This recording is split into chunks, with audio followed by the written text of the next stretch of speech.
I knew that. I knew that. What's your funniest college moment? Like going to KCC? Do you have like a particular moment where you remember? Oh my God! As in like it's KCC. the one that it's the story that I always tell.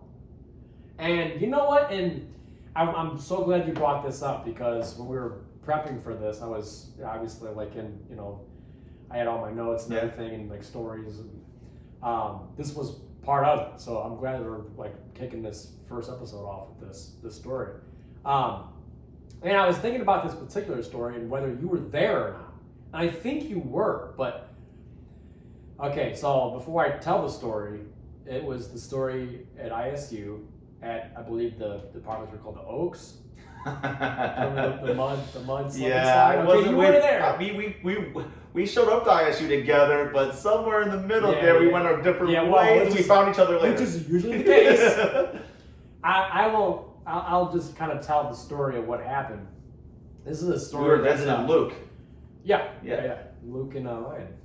Shout out to Ryan Carruthers. Also, we've been talking about Pookie. It's time for a little hard car time. Yeah, boy. What up? What?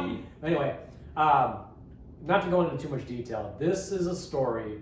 This was a scene of a movie.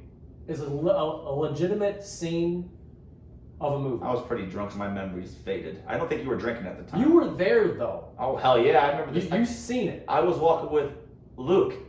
Okay. Luke was with this girl. I can't remember. I remember I was with Lorenzo. Yes. This was so awesome. Lorenzo was with us.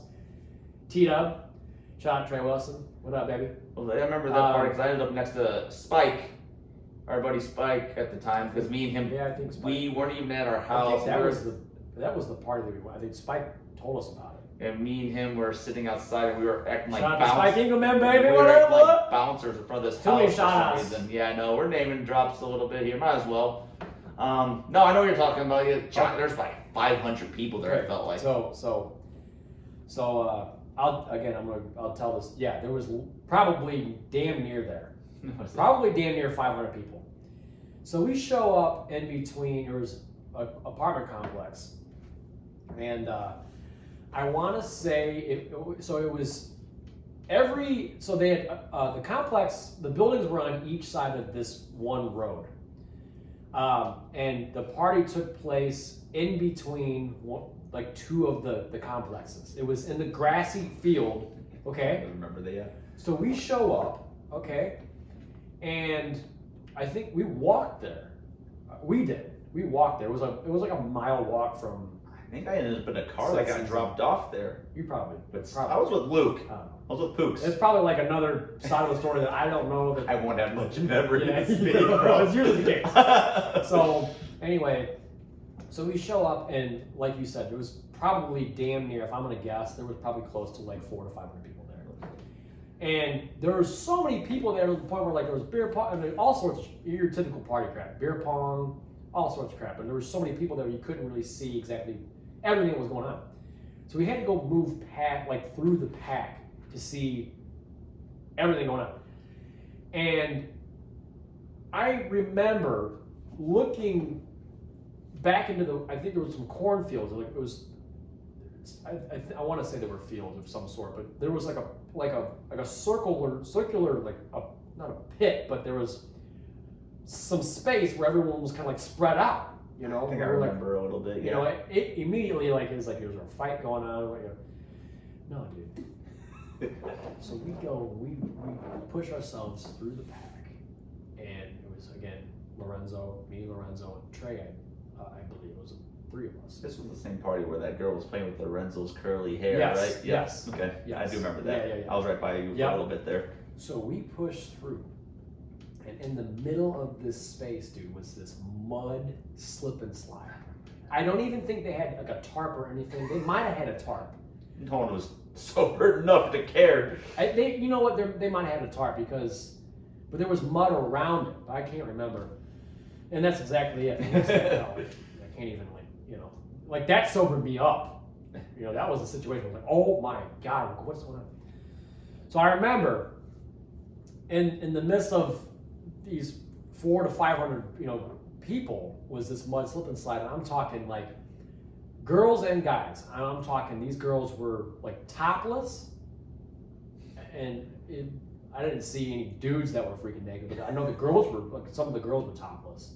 God, I don't remember that. But they were covered in mud. Everyone was covered head to toe in mud. The craziest thing I think I've ever seen as far as, and I know I've joked about doing slip and slides, and then I've seen that. I'm like, this is just taking my idea to another level. Now, that was insane. It was hilarious to see. I think the funniest part that came with this whole story, is the guy, I guess, and his roommates that threw this party. So I'm walking away. I remember this with full detail. I'm walking away from the slip and slide, and I get to the back patio of this apartment complex, right? And I remember. I think there was like a DJ there. I think I got like a turntable. Well, it was nothing crazy. Like, anyway, it had some like music playing and everything. And I remember walking up to the patio, the concrete patio, and I remember seeing the apartment door open and close, and I'm, again, like, we had been drinking, so I'm not like fully coherent. And I remember the people coming in and out of the complex, and these people were like, had clothes, like dry clothes. Yeah.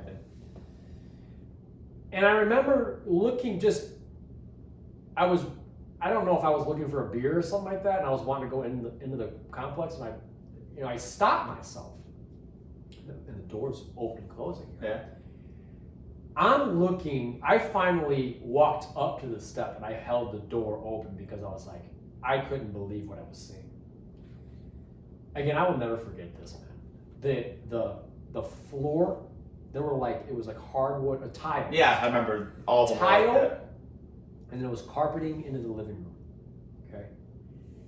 It was like a barn. So there was mud, grass. So the people from the slip and slide that were head to toe covered in mud, walking in and out of the apartment. Can you imagine those damages prices? Peter, I am not exaggerating. It was not only was it on the floor, covered in mud, probably the walls, but it was on the walls.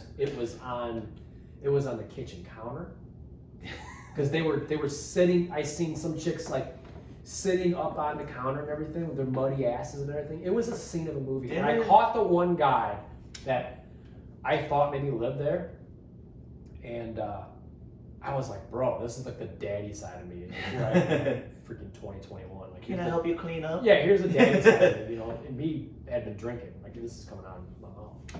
It's like, dude, are you aware of what's going on in this apartment complex? And he was like, bro.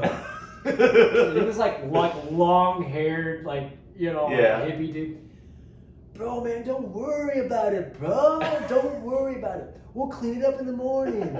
Think about it then, bro. We're having a good time. The guy that I don't live here. Yeah.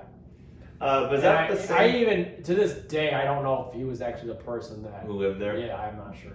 Weren't there cops that showed up there too? Yeah. Didn't everyone book it? Because we were 21 at the time, but probably most of those kids were probably 19, 20. Right. I remember the people we were with didn't live too far away from that exact part, or someone that we knew.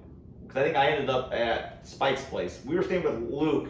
Yeah. And he was a car distance away, like a mile, but Spike's and Carrie Power and their place was just around the block. I think we all met there. Yep. And then I followed Luke for the rest of the night. 'Cause that was a crazy. Every time you go to a college party and you're 20,